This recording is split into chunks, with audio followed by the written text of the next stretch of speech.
मज्जर में आबी मुदा मज्जर में आबी मुदा। क्या बात है। लेकिन हमार विपिन भाई जी तो मजरे में पहुंच गया है। हाँ विपिन भाई जी टिकला के इंतजारो नहीं केलखिन, मजरे में गांव पहुंच गेलखिन। अच्छा हाँ कहियो कहियो की कहलिए। टिकला में आया जरूर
तनी नीक नहीं लगैया तो नीक लगैया कने हाथ उठा दियो ना थपड़ी सब गोटे कने कने बजा दियो।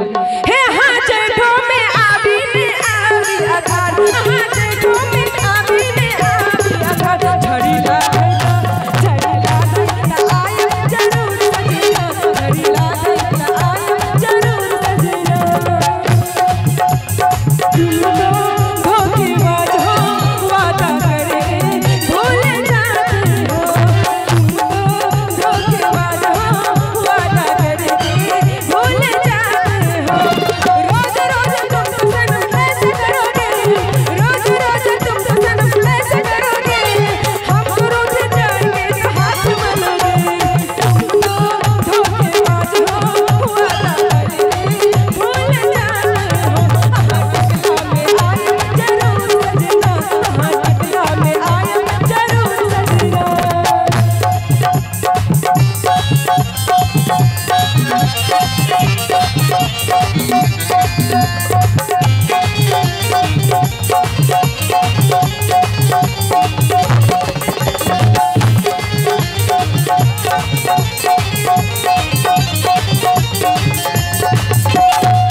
आहा फगुआ में नहीं तो फगुआ में आया जरूर सजना नहीं तो फगुआ में आया जरूर सजना। या मेरी परदेसी याद बरसता या मेरी परदेसी याद बरसता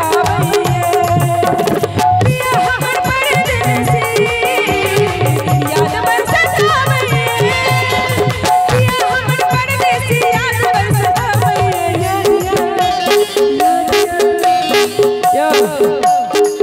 गीत बजे थपड़ी जे अहाँ सबके नहीं बजे हमरो नहीं नीक लगै छै।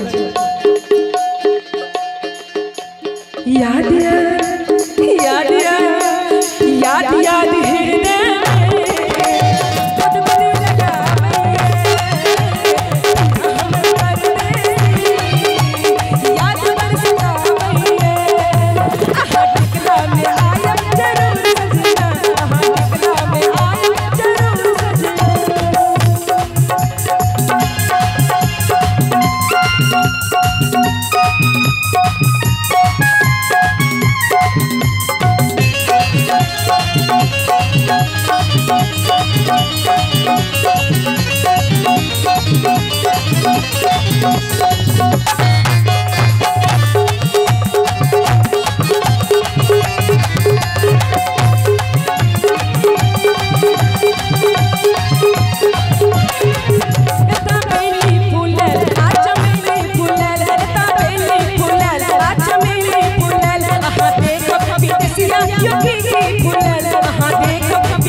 आहा देखब विदेशिया योगी की फूल, आहा देखब विदेशिया योगी की फूल।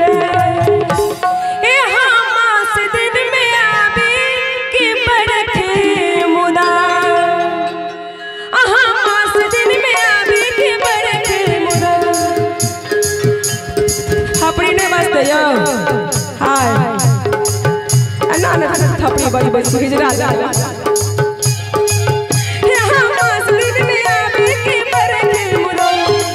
अखनो ने हाथ बाजला पहले हाथ उठाबियो ने दे रखना छै भारी भारी थपड़ी छै ना बजबै त स्थिर स्थिर एना किया।